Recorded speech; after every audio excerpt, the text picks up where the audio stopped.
Hi, I'm Zach Parrish, and I'm here with Bill Green, senior artist for Epic Games, who's going to be talking to us about morph targets in Unreal Engine 4. Hi, Bill. Hi. So for starters, tell us a little bit about yourself and your experience. Well, I've been with Epic Games for a little over 8 years, working on the Gears of War titles. I have a more fine art background, so I wanted to kind of jump into Unreal Engine 4 and just kind of noodle around and see how far I could take it without having to get too technical, because, you know, being technical is really kind of my weakness. So I really just want to create art and have a little bit of fun and see what I could do. So this is my first attempt in UE4 with this still life. I created still life because I wanted to try to just focus on being an artist and create artistic image. And it was really nice to jump into UE4 and not get caught up with that. Just make exactly what I expected to see without too much noodling. The lighting works great, the morphs work great, the post-process works great, and the whole scene just kind of comes together without having to be a technical artist. That's awesome. How did you feel about being an artist jumping in? Was it very difficult to get into? Not at all, actually. It was much easier than I expected.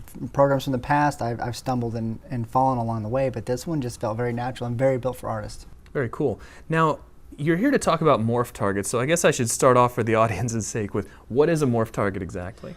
Well, a morph target is the ability for a model to change its shape or morph into another shape over time. And how did you apply those to a still life? I'm pretty sure still lives don't move traditionally. Well, in this still life, I just wanted to spice it up by just letting the still life decay over time. Okay, that's awesome. Now, what is the process for making a morph target in Unreal Engine 4?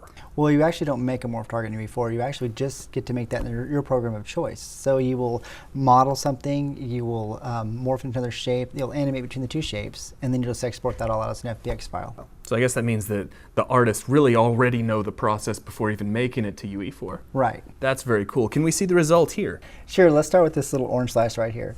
So what we'll do is we'll open up a tool called Persona. And what is Persona? Well, this is being used as a way to allow me to look at the animation in the model without having to touch anything else. Right, and we can really see that morph target being animated here. But I noticed that the orange is obviously caving in on itself like a decaying orange would, but the surface is remaining the same. Why is that? Well, I haven't actually added the decay material to it yet. And the material is a separate thing? Right. Can we take a look at the material as well? Sure, let me just open it up right here. So what we have right here is the orange in a very healthy, ripe state. Mm-hmm. And then if I make this 1, you'll see that it's decayed. And if I slide between the two, you can see real time what it's going to look like, which is really handy for an artist. I don't have to wait for anything. I can kind of noodle on it as I want to. Very nice. Now, how do you bring the material and the morph target together for your final effect? Well, we can just jump back into Persona here and open up its animation track and kind of look at what we've got here.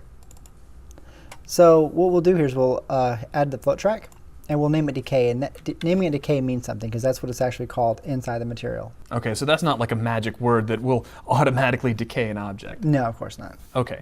Now, this looks like an animation curve. Are we adding keyframes right now? Yeah, we're just going to add 2 keyframes. One for the first frame, which we'll call 0, and the value will be 0. All right. And then over here, 3 seconds down, we'll make another one.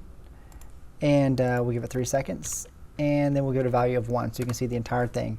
And then we'll go over here and turn on material curve, and oh, wow. Be ready to go. Yeah, that immediately took action. Oh, you can really see how the material blends at the same time as the morph target, and that really does look like a decaying orange. That is awesome. Thank you. So can we see the result on the final still life? Sure. Let me just close this down, and we'll display it. So as you can see, I just really wanted to make a beautiful still life, and then as you use over time, it just kind of decays away. And I use other tools in UE4 like post-process, and I tweak the lighting. It was all very easy, and all happens on the fly to get this effect. So you didn't find setting up like the post-process or anything particularly difficult as an artist? No, not at all. It was extremely easy and very, very well built for an artist. That is awesome. Well, thank you very much for your time, Bill, and that is going to wrap up this look at morph targets in Unreal Engine 4, and we'll see you on the next Inside Unreal.